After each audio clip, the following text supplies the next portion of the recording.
welcome to Sunday Standard Weekly News Review, a platform in which we discuss the big stories of the week. Last week, Statistics Botswana dropped a bombshell when they announced the latest headline inflation figures. Inflation increased from 3.2 to 5.6%, making it the highest level reached in 8 years. My name is Spencer Mogapi, and to discuss this matter further, we are joined by Victor Baatweng, the business editor of both the Sunday Standard and the Telegraph newspapers. Welcome. Thank you, Spencer. Victor, we saw the figures last week from Statistics Botswana. They were a big increase, but they would not really have come as a surprise given the pattern that we have been seeing over the last few months. Yeah. Can you tell us what really led to this big spike in the increase in the inflation rate? Yeah, like you rightfully say, the pattern has always been clear where we are headed to. It's something that started in the last quarter of last year, or even the second quarter of last year, where we saw increase in administered prices such as fuel, and earlier this year we saw the increase in prices of electricity, and just this month we are expecting another hike in water tariffs. There are other things. In February, as you remember, the former Minister of Finance, Dr. Maseka, also announced the increment of the value-added tax, which really cut across most services and goods. That is why even if you go to things like internet, the cost of getting a service, your internet has gone up. If you go to airtime, if you go to any other service of courier or in whatever service that you can think of that consumer use on a daily basis, they've gone up, and this is as a result of the value-added tax increment. They are 2%. So all these things, it has been clear that at some point when the figures from Statistics Botswana come, they will come as high as 5.6, as we saw them last week. They go against the wages that workers in Botswana are getting. So it's the disposable income versus the cost of living that is going up. Yes, then let's talk about that, Victor. The material impact on the livelihoods, so to speak. Because like you're saying, basically wages have been eroded because they have been stagnant for quite a while. And now you have the increase in the prices themselves. So what does that mean to the ordinary man in the streets? Yeah, it's really a depressing state. I mean, I can think of a minimum wage earner. Our government have set minimum wage at 1,000 pula, and I could think this has been the salary they've been getting in the last few years. We haven't got the revision of that minimum wage for quite some time. So now with this increase, VAT increase, the tariffs, administered prices, because administered prices, so that is a responsibility of the government, and the government being the one that set up the minimum wage, the government also being one of the major employers in the country, and knowing very well that this year they have not had a chance to increase salaries. I think given the figures, the budget, national budget, even next year, chances that they would not even increase the salaries. It means the disposable income for workers have really been eroded. The same thing can be said about the private sector. Remember, Botswana's private companies,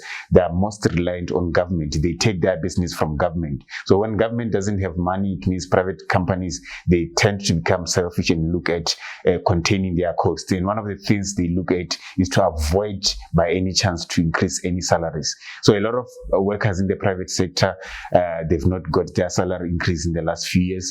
A majority of workers in the public service, they've not got their salary increase this year.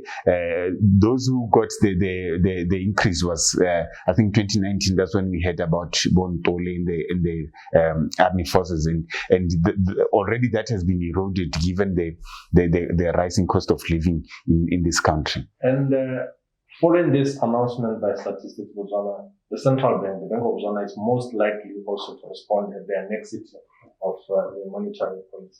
Can you say what you expect from the next time you hear from Bank of Botswana? Yeah, the next sitting for the central bank is in July.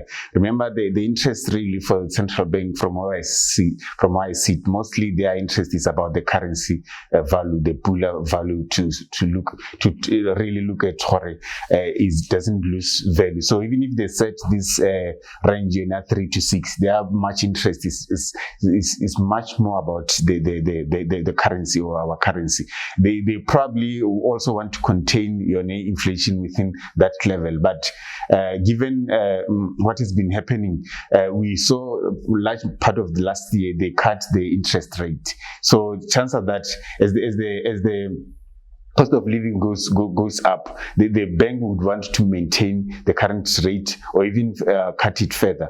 But that on its own, it kills commercial banks, because they have less people to borrow to. Only a few people could go to the bank. Mind you, we are also in a state of emergency where companies are not sure on what to do next. So a lot of commercial banks are also cautious when it comes to borrowing households, particularly unsecured loans. So it also affects the circulation of the currency within the economy. So all those things are some of the things that the central bank should be looking at when they ultimately decide on the benchmark rate. And Victor, and lastly, let's talk about the basic components really that would have driven this big increase.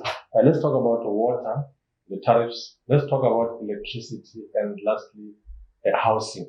Why was it so necessary for all this to be increased always to go in the big way that it happened? If you take, for example, Botswana Housing Corporation, is it able to continue operations without the increase that they are now? I think all this, Spencer, goes back to management of these state-owned entities. Look, we can look at electricity, for instance. Why are we having electricity tariff going up? It's mainly because Mogapi has never worked. It's been commissioned in 2012, but it's never worked. So the Botswana Power Corporation is forced to import electricity from Eskom at the expense of the consumers. So every year they're supposed to do what to increase the tariffs. Same thing for water utilities. When they took over from Water Affairs in some part of the country, they also failed to put in place measures on how to collect money from the customers. They now in debt. They can't even collect that money because of the SOE. The government last year then put a populist stunt to say, let there not be the cutting of water. So this has put some sort of burden on water utilities. If you go to Botswana Housing Corporation, same thing for them. They go around the country, they build a lot of big houses which they can't even sell, and some of them, they are not of modern standard, where they're not attractive, so they tend to have asset that they cannot even dispose. So they end up now having to just look at one form of income, which is being rental, which is why now for some reason they are forced to also increase the rentals. And lastly, would you be able to predict, for example, are we back into the era of runaway inflation right again? Yeah, we are at that. Even the central bankers themselves, they predict that we could only at most return to the 3 to 6 range in the first quarter of 2022. I can call that even an ambition prediction, because from where I see it, with the kind of changes that we see in the street, where even workers now, they've forced themselves to go into the informal sector to try and earn a living. It means the cost of living is really bad. So chances are that even the 2022 first quarter prediction, we might not even achieve it. Thank you very much, Victor. And that's all we had time for this week. See you again next week.